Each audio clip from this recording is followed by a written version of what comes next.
nyumba 200 kwa wasiojiweza katika kaunti hizo za Kisii na Nyamira, kwani mvua inayoendelea kunyesha ilibomoa nyumba nyingi na kuziacha familia nyingi bila makao.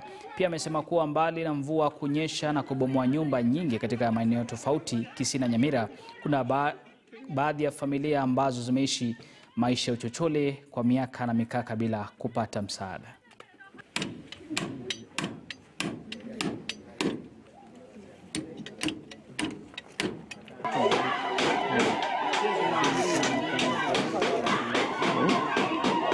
Wangu alikuwa anaitwa Hilda Kemunto, aliaga mwaka 2007.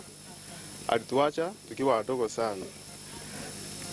Alituacha na baba tukiendea hivi. Mwaka jana ndo babangu alifariki, aliyeitwa Sebastian Warongo. Alituacha tukiwa mtoto wa yatima tukiwa 5. Hii ndio mkubwa, alafu na wengine hapo hivi. Tumekuwa tukisapotia wananchi wangu hapa. Anaitwa kama Changiradi Sorangi. Amekuwa akitusaidia sana kwa chama lolote. Sasa kupitia kwa Felix Ondiki alituletea huu mkatiba kuwa mwana Simba Arati anataka kusaidia watoto mayatima. Sasa akaona ni vizuri atuletee huu mradi hapa. Tumefika hapa siku ya leo ili kuhakikisha ile program ya Mheshimiwa Simba Arati ya kujengea watu nyumba zaidi ya 200 katika eneo hili la Gusii linaendelea salama.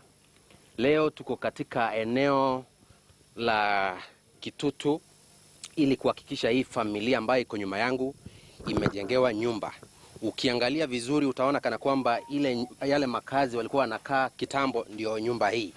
Na ile nyumba ambayo tuna Mheshimiwa Simba anajaribu kujenga ndio hii.